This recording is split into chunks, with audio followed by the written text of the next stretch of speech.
Hello viewers, this is PizzaMan1398 on MXGP the demo. It's made by the same developers who made MotoGP. I might buy this when it becomes cheap, if it becomes cheap that is. So without further ado, let's get on to the racing. Boom, explosion into the race. So getting a fairly good start on a Red Bull KTM. I don't know who the rider's called, I've completely slipped my mind. And by into this corner I am first going on to start the very first lap.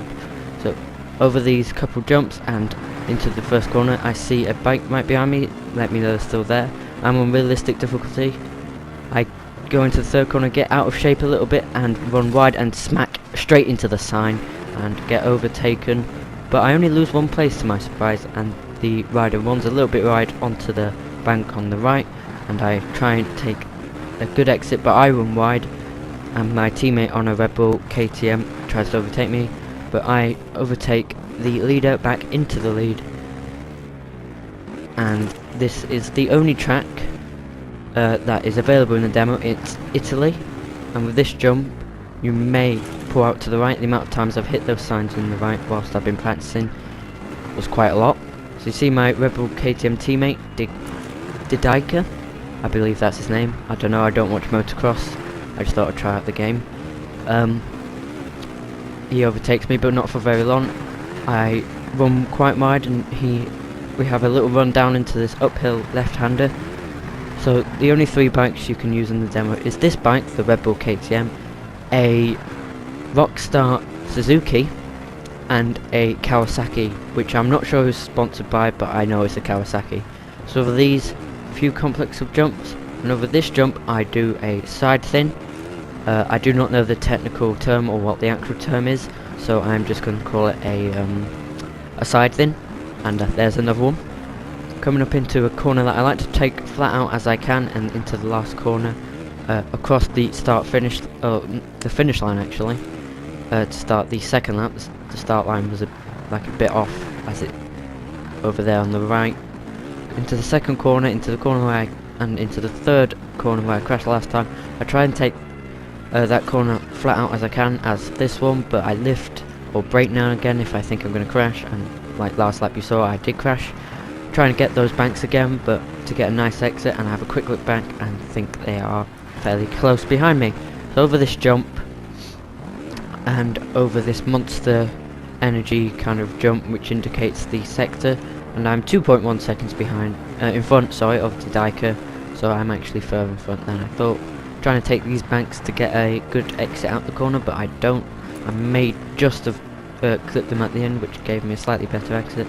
But here's the sector where I don't really gain much time or lose much time, and into this right-hander where I tend to go wide and clip the bank to get a fairly good exit, but exit speed. But this is more technical than MotoGP. It's a lot slower as well, so the lap time's about the same, and the track's a lot shorter, because it's a bit more technical with all the corners and the jumps. It's about the same lap times, that's why I'm doing 140s, and in some tracks on MotoGP I can do about 140s. So coming around and up this jump, I'm not sure if I've done a side thing, I probably did on the previous jump. Going around the last corner to start the final lap, 140.7. I think I'm fairly safe, and I'm 3.2 seconds in front now, so increasing my advantage. I try and push as hard as I can during this lap to get a 138.8, which was my best lap time I've done previously whilst practicing this. Yeah, I did practice this once on each difficulty, and once I won by miles on one difficulty, I just stepped it up. And as you can see on realistic, and there's another side fin on realistic, it's not much different, and I still win.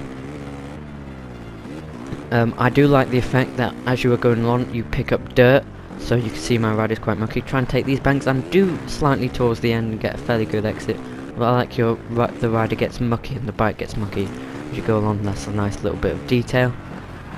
Going up this left-hander up the hill and over the jump, which you don't really jump over because you're going quite slow. To the corner where I go wide and take the outside banks. and I think I'm about to fall off because I kind of get a bit out of shape, and my heart may have skipped a beat during that, but luckily I stay on my bike, and you can see my sector times are about the same as they were last lap, so I completely forget that I'm trying to go full pace and don't bother and do a side thin. Always better with a side thin. These sort of thins, motocross, always better with a side thin. So coming up to the flat out corner, or possibly lift off, going to the final corner, and you can see I don't beat my best lap time, but I still win the race, which is good for only being on this for a couple of days. Anyway, I'm 3 seconds in front, and you're about to see what I least like about this game, or my pit hate. I'm all of a sudden clean after being dirty at the end of the race. But thank you very much for watching. Enjoy your day. Goodbye.